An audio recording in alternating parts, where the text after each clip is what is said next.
ওয়ালাকাদ কাররামনা বনি আদম وحملناهم في البر والبحر ورزقناهم من الطيبات وفضلناهم على كثير ممن خلقنا تفضيلا বনি আদম বড় দামি। কেমন দামি? নূরের সৃষ্টি, ফেরেশতারাও এতটা দামি না। আল্লাহ বলেন, ও বনি আদম, জমিনের মধ্যে আমি আল্লাহ তোমাদের মর্যাদা টিকাইয়া রাখার জন্য আমি জমিনে তোমাদের চলার মতো সুন্দর আয়োজন করেছি। আমি আল্লাহ পাক স্থল পানির মধ্যেও ব্যবস্থা করেছি। যেই লোহা পানিতে ডুবে যায়, ওই লোহা দিয়ে আমি জাহাজ বানানোর মেধা দিয়ে তোমাকে ভাসায় রাখি। এক জায়গা থেকে ভিন্ন জায়গায় ব্যবসার কাজে তোমরা যাও, এগুলো আমি তোমাদের জন্য করেছি, আর কারো জন্য না। এবং এই জমিনে আমি আল্লাহ সমস্ত প্রাণীদের খানা দেই। আমি আল্লাহ পশুর খানাও দেই, গর্তের পিপিলিকারও খানা আমি দেই। আমি মানুষের খানার আয়োজনও করেছি। তবে মানুষ, তোমার যে খানাটা, এর মতো পিওর খানা জমিনে আর নাই। আমি আল্লাহ তোমাদের মর্যাদা তো বাড়ায় দিয়েছি। আমি আল্লাহ পাক রব্বুল আলামিন এত মজার মোহাব্বত আর তোমাদের কেন করছি জানোনি? ফেরেশতারা 24টা ঘন্টার অল টাইম আমি আল্লাহর গুণগান গায়। এরপর আমি ফেরেশতাকে শ্রেষ্ঠত্ব দান করি নাই। আমি মানুষ তোমাদের কেন দিয়েছি?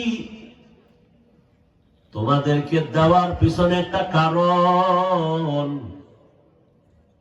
তোমাদের শক্তি বেশি, এই জন্য তোমাদের মর্যাদা পায় না। শক্তির দিক থেকে হিসাব করো, তুমি বড় দুর্বল। ওয়াখুলিকাল ইনসানু যায়ীফা, মানুষের মতো দুর্বল আমি কোন প্রাণী বানাই নাই। ও মানুষ, তুমি এতটাই যে দুর্বল, পিপিলিকার কাছেও তুমি দুর্বল, একটা মশার কাছেও তুমি দুর্বল, খানার বেলায় তুমি দুর্বল। সমুদ্রের মধ্যে বড় বড় নীল তিমি আছে, নীল তিমি। এক একটা নীল তিমির প্রতিদিনের খানার তালিকা 1000 কেজি চিংড়ি মাছ।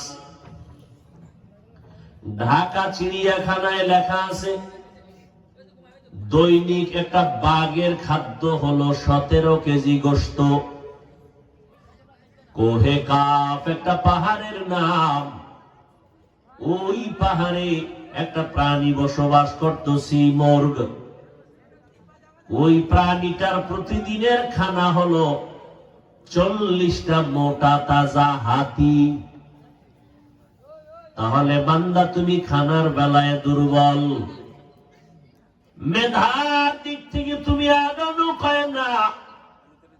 তাকাইয়া দেখো, মেধার বেলায় তুমি বড় দুর্বল।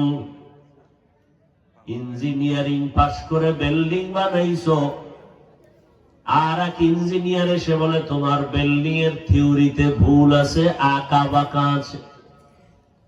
কিন্তু ভিন্ন মাখলুকের দিয়ে তাকায় দেখো, আল্লাহর এক মাখলুক হলো মৌমাছি। এত সুন্দর বিল্ডিং বানায়, দুনিয়ার সমস্ত মৌমাছির বানানো বিল্ডিং একই ডিজাইন। একটা গাছের ডালের নিচের অংশে বিল্ডিংটা বানায়, উপরেও না, রশি দিয়েও বাধা নাই। এক একটা বাসার মধ্যে মৌ পোকার 40 কেজি 20 কেজি মধু থাকে। মধুর বোতলগুলোর মুখ খোলা, সব নিচে করা, এক ফোঁটা মধুও গড়ায়া পড়ে না। এদের থাকার জায়গা আলাদা, এদের বেডরুম বাথরুম সব আলাদা। এরে আল্লাহর গোলাম, এই মৌমাছি এত সুন্দর বিল্ডিং বানাইলো, কোনো আঁকা বাঁকা নাই।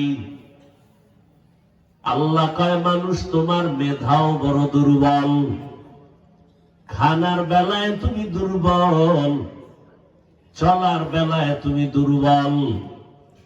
তাহলে তোমার মর্যাদা শিক্ষিত হওয়ার কারণে না, জ্ঞানের কারণে না, শক্তির কারণে না, বরং তোমার মধ্যে এমন একটা মেডিসিন আমি আল্লাহ রেখেছি, যেই মেডিসিনটা ফেরেশতার ভেতরে নাই, যেই মেডিসিনটা পশুর মধ্যে নাই। সেই মেডিসিন হলো গুনাহের আকর্ষণ।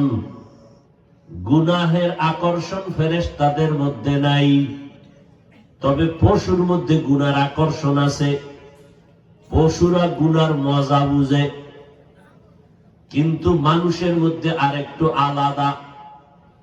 মানুষ গুনার মজাও বুঝে, সাজাও বুঝে।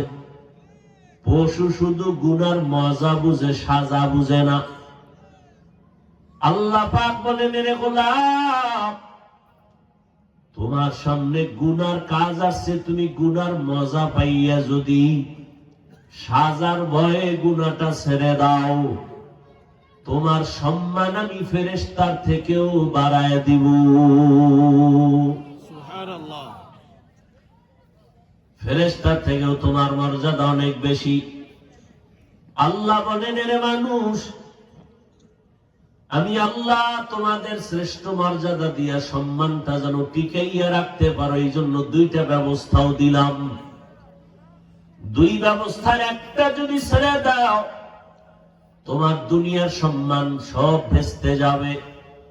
দুই ব্যবস্থার একটা হলো ব্যক্তি, দ্বিতীয়টা হলো কিতাব। ব্যক্তি হলো আল্লাহর সিলেকশন করা। প্রথম সিঁড়িতে কাতারে আছেন আম্বিয়ায়ে কেরাম, সমস্ত নবীদের মধ্যে শ্রেষ্ঠ রহমাতুল লিল আলামিন।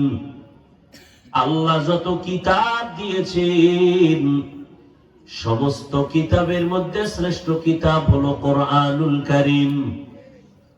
আল্লাহর নবী বিদায় বেলা বলে গেলেন, ও দুনিয়ার উম্মতের দল, আমি নবী বিদায় বেলা দুটো জিনিস তোমাদের কাছে রেখে গেলাম, আমানত। চ্যালেঞ্জ দিয়ে গেলাম, এই দুটো জিনিস যদি তোমরা আঁকড়াইয়া ধরে রাখতে পারো, সম্মান কমে যাবে না। এক নম্বরে আল্লাহর কিতাব কোরআন, দ্বিতীয়টা হলো নবীর সুন্নতের আদর্শ।